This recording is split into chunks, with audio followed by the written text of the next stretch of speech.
आज मी बनवली विदर्भ स्पेशल सावजी पाटवडी थाळी।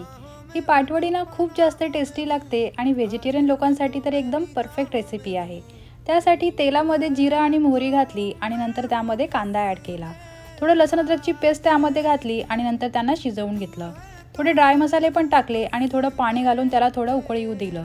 नंतर त्यामध्ये जेवढं पाणी घातलं तेवढंच बेसन पण त्यामध्ये ॲड केलं आणि त्याला झाकण ठेवून छान शिजवून घेतलं। त्यानंतर तेल लावलेल्या प्लेटमध्ये सगळं मिश्रण मी ओतून घेतलं आणि हाताने त्याला थापून घेतलं।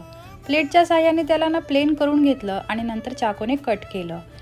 त्यानंतर त्यावर कोरिएंडर आणि खोबरा कीस टाकून त्याला गार्निश केलं आणि सोबतच मी रस्सा पण बनवून घेतला। त्यासाठी मी सावजी स्पेशल वाटण ॲड केलं आणि माझा रस्सा पण रेडी झाला। माझा सगळा स्वयंपाक बनवून रेडी झाला होता आणि मी ताट छान सजवून घेतलं आणि खूप जास्त सुंदर पाटवडी दिसत होती। तुम्हाला मी बनवलेली पाटवडीची रेसिपी आवडली का? मला नक्की कमेंट करून सांगा आणि सबस्क्राईब करा।